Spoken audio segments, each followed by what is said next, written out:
Hello guys, and welcome to another SCPH replay sent in by the community. This one gonna be a TVT. Let's see what the humans can do for our Starcraft matchup.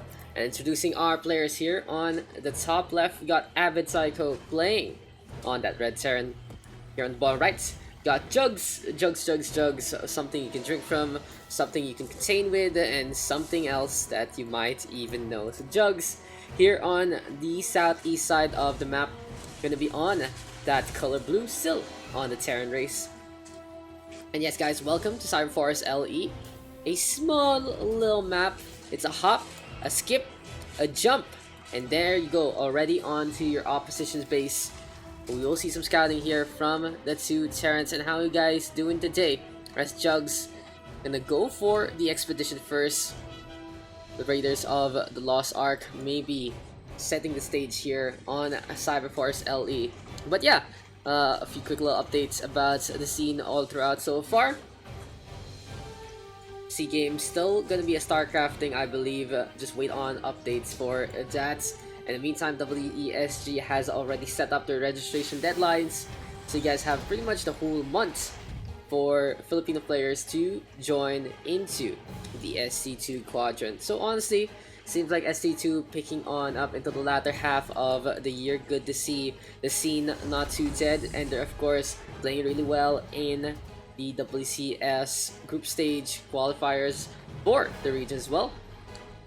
So good to see we have some really solid representation for the country at the same time. It honestly seems like Blizzard Games having a heyday here and there with Team PH of W, and with Ender of course trying to make it back to WCS group stages overall in the world. But anyway, hope to see new faces and hope to see you guys keep grinding that ladder, keeping on with the play and sending in those replays. I still have a lot, especially from really unique and really supportive individuals, so we'll get on that. I realize there are a few games still stuck in my backlog, might have been forgotten, might have been stuck in the corner of the attic, but we will get to them soon. For now though, Jhugz hampering that SCV prevents the expansion from being built. Gonna be a big hit, so honestly, this Reaper paying for itself already. Delays the SCV, takes down that SCV, as well as delaying the whole command center. The mineral's not gonna be produced. And AvidPsycho working on building workers instead. He's already fully saturated on his main, as Jhugz is close to that second on up. But no, AvidPsycho wants revenge, wants to get the takedown. Command center is up, so the SCV finishing his job before he dies. The one Marine trying to play against the two Reapers, but seems like Jetpack's gonna be so much cooler than it is. And AvidPsycho now deciding to push all the way forward. The supply depots are set. We do see another good hit. Really effective Reaper micro here from AvidPsycho so far. That's Jhugz trying to go for the surround. Doesn't happen. And now here we go with the Marine again. It gets taken down quite handily by AvidPsycho. Hellion though might make a difference. It seems like the fires of the Jetpack haven't made these Reapers flame resistant as of yet. And now one Reaper falls. Will the other die as well? Orbital Command now setting on up for that second. And in the end, seems like AvidPsycho turning the tides back in his favor, turning things around. He has his fully saturated base, and more so, and now building on those SCVs along the way. The thing to note though, Jhugz can easily be in the lead in terms of minerals with those mules. Orbital commands now in duplicates, but his gas, he has to step on the gas tonight with only 3 workers on 1 refinery. Not gonna be the biggest production line here and now. Jhugz, AvidPsycho rather, more on the balance approach, and will decide to build up the supply depot wall to start things off. Doesn't really need all that supply yet, but good to have that kind of investment. Interesting though that he just doesn't decide to use his production structures as that wall. That is a big investment with 400 minerals. You could have made 8 Marines, you could have made some upgrades as well. But since defense is the name of the game, AvidPsycho playing a little more safe than sorry. The Reapers though, the micro here from AvidPsycho might make sense why he decided to go for the supply depots, but these Hellions, if they decide that they want to go for the push, they might be able to just burn away into the base. Luckily, with the supply depot wall, it will take them a while. The Hellions more effective against the SCVs than the structures. Seems like the fire, going through the fire and through the flames, gonna be a lot easier for all that metal. Looking at production, you are gonna see stim back here for AvidPsycho, but oh! What is this? Another SCV building a command center. Gonna be 3 bases perhaps for Jhugz. 1-1-1 opening already set on up, and we will have SimCity back in full force. More barracks, I believe a starport getting a reactor as well. So this might be our standard Marine Marauder medevac ball with some siege tanks on the side. Still though, building a refinery and not really using it. Interesting approach here from Jhugz. He does have 2 orbital commands, so he doesn't need to heavily invest on that mineral production. Might help him out more, so he can pump out those medevacs quicker, pump out those siege tanks quicker. But seems like defense is the name of the game here for that blue Terran. Overall, both sides deciding it's all about the macro here, and now all about playing it safe, turtling in 2 up to 3 bases perhaps.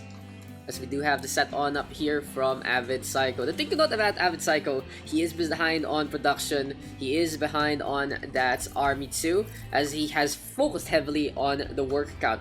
46 to 29, and in the army supplies 35 to 24. He only has 1 of each production structure, and he is already afraid of medevacs. He knows he has to play defensively, and again, 400 minerals invested for this one. Well, sure, I like this setup for AvidPsycho later on into the game. It feels like this guy playing maybe a little too much campaign when you usually want a missile turret in your backline instead. Well, of course, this will spot out the medevac earlier and maybe even get a pick off out of a full medevac load. Usually, if they drop into your middle line, you want that missile turret to go for the hits, take care of the medevac, no way out. And again, AvidPsycho, using his minerals, yes, very efficient in just using the bank as much as he can. But is this really the wisest thing to do? Scan now comes on out, and Jhugz does have a pretty significant ground-based army. He has Hellions, he has siege tanks, there's a counter scan, sees the 3rd, and honestly, the starport really hasn't done much all throughout the game. So what are these missile turrets gonna do? Absolutely nothing. Against all this ground, a lot of resources being used up by AvidPsycho again, and this time the command center for that 3rd. He knows he needs to keep the economy up with his spending. But yes, quite slow here and now for AvidPsycho in building up those units.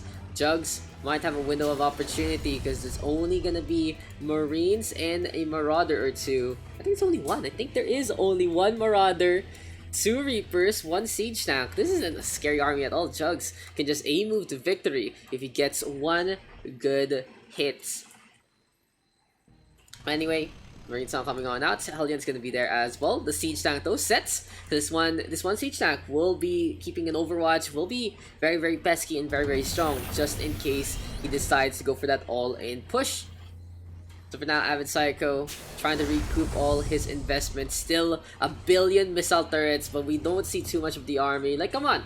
Oh, supply block as well makes a big mistake. Queues up. How many medevacs? This is a big investment on medevacs where you could be building something else instead of that. Siege tanks with the mines being queued. Marines there as well. Instead of AvidPsycho just giving the longest Congo line in 1 of each production structure, maybe he just wants to build a few more instead. But no, 1-1-1. There is a second barracks if on the ramp. I forgot about that one. But yes, all about the upgrades here, and now still not researching much though. So honestly, AvidPsycho, very efficient, yes, in using those minerals, but is it the wisest course of action? There's always that you can spend a lot, and you always want to see that on Starcraft, but are you spending wisely? For now, we'll put AvidPsycho to the test as Jhugz can decide to march on forward. He's still on 3 base ahead in terms of that minerals, but just a bit as the mules are evening things up. +1 upgrade, so +2 upgrades here on the engineering bay. Armory is set as well, and now some more medevacs here for now for the blue hand side. The Hellions though quite eager, will decide to push on forward. The SCV gets the cinch, but the siege tank gets a good hit. That's gonna be a takedown there, and then for AvidPsycho. Now, it seems like the Red Terran has decided to play a little more defensively again with these medevacs, and this is smart decision. He has a lot of ground infantry, gonna keep them chopped up. All he needs to do is keep the medevacs away from the opposing marines, and it's gonna be easy as 1, 2, 3. So from honestly, Jhugz missing some timing windows here and there. It's a little bit of a problem when you're not really being proactive after the scan. Like, there's so many situations where instead of, sure, there's missile turrets, instead of that, you can go for the Hellion run on in, or at least take control of the map. This whole part here could have been controlled by Jhugz earlier on with those Hellions, but for now, AvidPsycho marching on forward. It seems like army supply is still in favor of Jhugz, but albeit barely. Supply though, workers being produced by AvidPsycho, and we have the scans one more time. Siege tank sets on up, and neither side wants to take the bait. This is gonna be an epic stalemate of proportions, but the siege tank gonna be down the ramp, and we do see the step back into play here from the side of AvidPsycho. Might be an easy takedown though from Jhugz, because his siege tanks are already set, and this is really the high ground paying dividends. It's over, AvidPsycho. I have the high ground, says Jhugz. AvidPsycho though, trying to say that maybe he has power underestimated, sets up the Liberators, but this is one limb too short to make it to effective range. Anyway, another stalemate here, and now a very slow game for this one. Neither side really wants to go for these pokes. And what can they do in this situation? They are building, we have Jhugz now building up some Vikings, gonna be some upgrades as well, still queued up, almost finished up here. And maybe Jhugz, if he just waits a little more, he has that extra +1. Instead of sacrificing his Marines, his Marauders, his Hellbats HP, he can go for the push. Now here we go. The timing is here. +2 versus +1. Always that extra bit of damage will help on out. +3 on Marine infantry weapons and armor rather. Gonna be set here for Jhugz as well on the queue. Now this is gonna be a simple ring around the rosy, a pocket full of posy, ashes, ashes, and Jhugz siege tanks makes that fall down. Feels like this is a crescendo waiting to happen. It just feels like that they are trying to build for one big fight here, and now the Vikings, so poking at the Liberators. Good engagement here from Jhugz. Bait and switch maybe. The siege tank gonna be under a lot of duress. Interesting that the medevac has a full load, and this has to be a protected medevac. This one's quite low already. Here we go with the infantry from Jhugz taking the high ground again. And the blue hand side winning the fight out, sacrifices that one siege tank to get some good chews on the infantry on the low ground. And finally, AvidPsycho deciding it's time to play some SimCity. On the outside we go, 2 command centers as well being built. A 4th base now set here for Jhugz, but let's keep an eye out in the front line, the tip of the spear. This is where all this action is gonna go down. The siege tanks now in duplicates on either side, and what will AvidPsycho do? Seems like they're just using the scans, making sure that the army hasn't really left their station. Not gonna go for flank or anything, but anyway, here we go with the push on in. Stimp back, cleans that one up. A few Marines do get chewed by the shock cannon, but overall, a good pick there from AvidPsycho. Ring around Rosie, a pocket full of posy. Siege tanks, they all fall down. Seems like it's the name of the game. Jhugz went to the left, AvidPsycho went right. Interesting though, AvidPsycho not building up a sensor tower here and now as of yet, but maybe he just doesn't want to scare off his opposition. On the flip side, Jhugz ready with sensor tower by his front line. A little vulnerable, yes, but will be able to be an early detection system just in case. Now in this situation, AvidPsycho can do so much, and from being really good at spending his minerals, he has actually dropped in terms of that performance. 2.6, 2.7k minerals, 1.9 gas, and what he can do would be going for some drop plays or maybe Valkyries or tactical jump into the economy of Jhugz. But anyway, Jhugz now, high ground again, still being taken. We go for the engagement. The Marines have that stimp back, just using it to run around as much as possible. And the siege tank shock cannon doing damage that needs to be done. AvidPsycho hiding away from the side, very, very shy into this engagement. But no, Jhugz deciding to take matters into his own hands, and here we go with the push. Jhugz knowing he has the advantage, he has the army, he has the numbers, and the ring around the rosy, gonna go for a straight line instead. AvidPsycho in such a bad spot. By the tail end of that game, it really feels like AvidPsycho slipping on the macro. Could have done a lot more, could have been more invested. Jhugz still splitting his army, and that's Planetary Fortress getting the damage that needs to be done to keep this defense alive. SCP is now going for the repair, and AvidPsycho has to make a decision how he's going to defend this. His right hand side completely cut off from reinforcements beside that one barracks, but at the same time that PF keeping them alive. Liberator though, into play, going for the pokes, 3 kills, will get taken down. Here we go again with another funnel, this one Marine, very ambitious, gonna fall in the line of duty. Still, left, right flanks, Jhugz has to decide which lane he's gonna go for. The SCVs now decide to relocate to the forts. And here we go for the scans again, the missile turrets now getting picked apart, Planetary Fortress completely ignored, it's rooted on the ground, so might as well not even bother. Jhugz though, significant advantage into this one, might even be GG already. There you go, there's the call, and Jhugz gonna take the victory. I was just about to say, seems like AvidPsycho won't really have enough production to keep up with this. And the biggest mistake there from AvidPsycho, not deciding to play SimCity or not going for anything cheeky. Drops with Marines or with the mines, slows down the opposition, makes them have to react. Battlecruisers tactical jump, go for the suicide push, or just float them over there and tactical jump out. Either way, it gets some good damage done. So all about being proactive. When your enemy is knocking at your doorstep, it means that they have left the back door open. Opportunities are there. Well done for Jhugz though, keeping the pressure on up. Could have been able to actually win the game earlier if he just scouted a little more or was more proactive with his composition, but in the end he does take the win. And honestly, ring around the rosy, just getting the love that it needs. I'll see you guys in the next one.